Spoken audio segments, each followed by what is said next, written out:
The Apple iPad 8 is a new simple iPad that's aimed at people who don't want to spend crazy amounts for an iPad Air or iPad Pro. And if you care about performance alone, you might be well off with the cheapest version, because we're getting a super fast Apple A12 Bionic processor now. I'm Andrej from mynexttablet.com, and in this review you learn everything there's to know about the iPad 8. Before we start, don't forget to subscribe to this channel. I'm reviewing almost every tablet that gets released, among all from Apple, Samsung, Microsoft, Lenovo, Huawei and so on. Let's check out the internal hardware first. The Apple iPad 8 ships with an Apple A12 Bionic processor that is supported by 3GB of RAM. If you want 32GB of internal storage, you've got to pay $329. And if you need more, you can pay $100 more for 128GB. There's no microSD card slot, so you will need to know from the beginning how much storage you need. If you mostly want to surf the web, watch YouTube and Netflix, or do some office work, 32GB should be fine. But if you want to install lots of games, maybe even store photos or videos, then you are probably better off with 128GB. Apple's A12 Bionic processor is an amazing chipset. You can see in my benchmark comparison that it is much faster than the iPad 7 with the A10 Fusion. So if you upgrade, you certainly do get more performance. In fact, with the A12, the graphics performance is even better than the Samsung Galaxy Tab S7, which costs twice as much and is the fastest Android tablet out there. For my reviews, I always render a 9-minute 4K video in Adobe Premiere Rush. And here again, the iPad 8 is much faster than its predecessor, and much faster than the Galaxy Tab S7, and faster than the Microsoft Surface Pro 7. Needless to say that all standard tasks and heavy multitasking run super smooth on here. I've had no problems when working with Adobe Lightroom or Photoshop, or even when watching YouTube on one side and surfing the web on the other. With these basic tasks, I didn't notice a real difference compared to the predecessor either. So unless you need lots of performance, it's not worth it to upgrade from the iPad 6 or 7. I did notice a real difference when playing some games though. In PUBG Mobile, you can set the graphics to Ultra HD, and with these settings it looks very nice and runs very smoothly. On the iPad 7, HD or HDR are supported only. The iPad Air 3 has the same processor, and on that one I was able to play Fortnite with the highest epic graphics settings. So if Fortnite ever returns to the Apple App Store, I'm guessing it will run great on the iPad 8 too. Other games run fantastic as well. Call of Duty looks very nice with the highest graphics, and it makes lots of fun to play Asphalt 9, which looks very beautiful here. So especially when considering the price, I think the iPad 8 is a fantastic gaming tablet. The price to performance ratio is amazing. While the screen is good overall, it's not as amazing as the performance. The iPad 8 has a 10.2-inch IPS display with wide viewing angles, good color reproduction, and with 500 nits it's brighter than most Android tablets. It has a resolution of 2160 by 1620 pixels, which means that text look very sharp. But the screen continues to be not laminated. That means there's a small visible air gap between the touchscreen and the IPS layer. In this price range, the iPad 8 is the only tablet where the screen is not laminated. In fact, to get another non-laminated tablet, you've got to get an old one from eBay or get a cheap Android tablet for under $100. I'm guessing that the only reason why the iPad screen is not laminated is to differentiate itself from the iPad Air. Otherwise, it makes almost no sense for most people to get an iPad Air, because the performance of the simple iPad 8 is so amazing already. On a positive note, it seems like most people don't notice that the screen is not laminated. Every time I show the iPad 8 or its predecessors to friends that are not into tech, they say the screen looks amazing. If people don't know about it, they usually don't care. So if you've never noticed it before, I'm sorry to point it out, but that's part of a fair review. On one of its shorter sides, the tablet has 2 speakers, which are very good for its price. The speakers are better than most competitors, but there's a downside here too. Since the speakers are located on just one side, you don't hear any real stereo separation when watching movies. Not a huge issue, but something I immediately notice when I watch a movie on the iPad 8 instead of an iPad Pro. For an additional $99, you can get the first generation Apple Pencil to use with the iPad 8.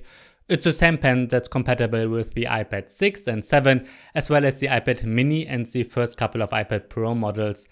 But the current iPad Pro generation and the newest iPad Air 4 support the Apple Pencil 2 only, and these are not interchangeable. So make sure that you get the correct one.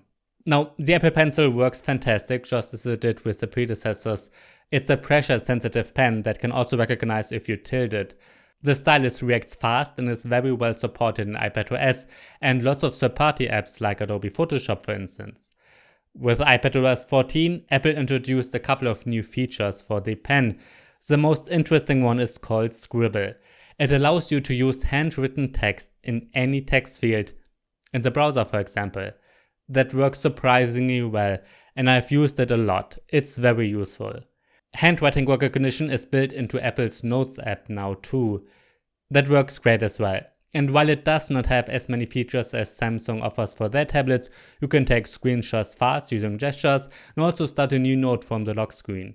If you want to write down notes while watching a presentation or so, you can do that just fine by using the split screen view or a pop-up. The Apple Pencil does need to be charged regularly. You do that by plugging the stylus into the lightning port of the iPad, but you can also use an adapter that's included with the Pencil.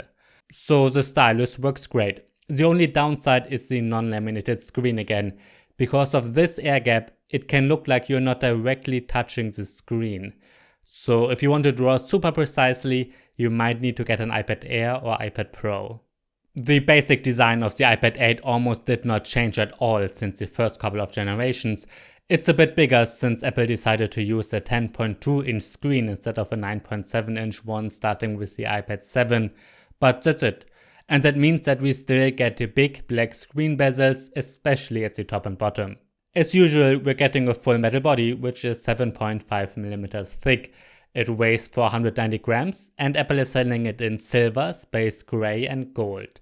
The older design means that we still get the Touch ID fingerprint scanner that's integrated into the home button below the screen. It works very fast and is reliable. On the bottom between the two speakers, we also have to live with the old Lightning connector. I wish it would be USB-C, but if you own an iPhone, at least you can use the same charger with both.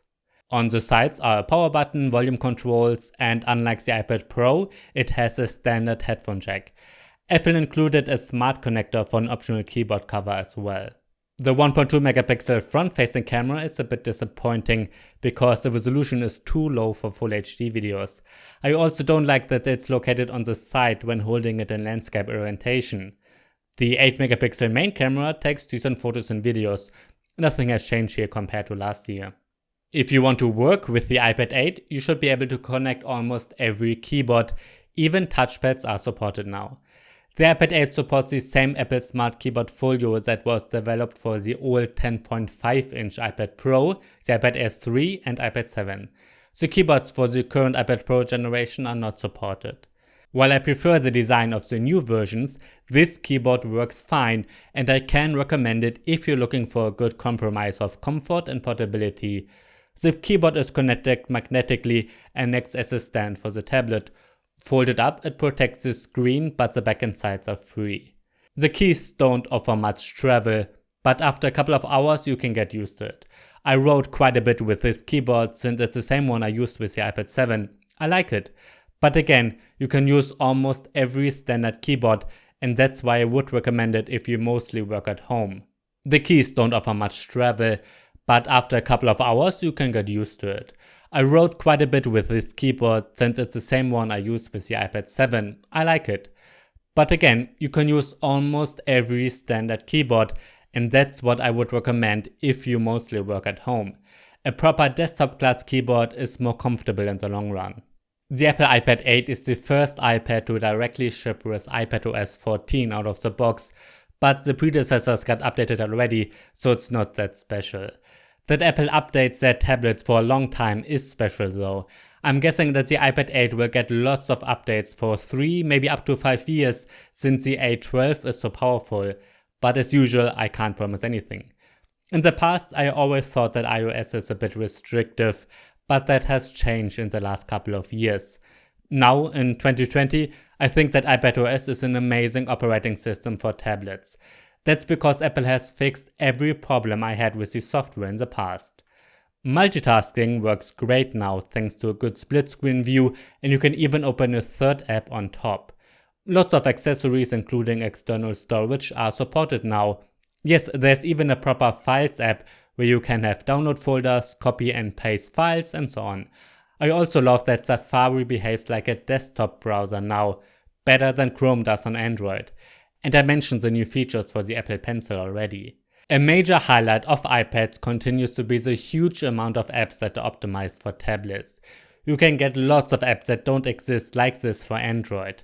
Among these are Adobe Photoshop and even alternatives to Adobe's apps like the video editor LumaFusion, Affinity Photo and Illustrator. And lots of note-taking apps, banking apps and much more. When streaming an HD video at maximum brightness on YouTube, the battery lasts 5.5 hours. That doesn't sound that much at first sight, but keep in mind that the screen is brighter than most Android tablets, so the battery life is not outstanding, sure, but it's okay. That's the end of my Apple iPad 8 review. I can highly recommend it, of course. With a price tag of just $329, it offers an amazing value, especially if you need lots of performance. This is a fantastic gaming tablet. The Apple Pencil and the official keyboard cover are good accessories too. And while the non-laminated screen is a downside, at least it's very bright, and most people don't seem to care anyway. This is a perfect tablet for many. But yes, if you prefer a laminated screen, speakers with real stereo separation, and maybe more keyboard options, you might want to check out its competition. Let's take a look at these alternatives. The first one that comes to mind is the Apple iPad 4, of course, which I will review soon, but haven't yet. Its performance is much better on paper, but I don't think you will actually notice that in real life. But it does have a laminated screen, has 4 speakers, works with the Apple Pencil 2, and also the fantastic Apple Magic Keyboard. If you prefer an Android tablet, you should check out the Samsung Galaxy Tab S6 Lite. That's a great choice if you're looking for a tablet with an active stylus, because the S Pen is included. And once you factor in the pen, it's a bit cheaper than the iPad 8. The screen is laminated here, but the performance is much weaker.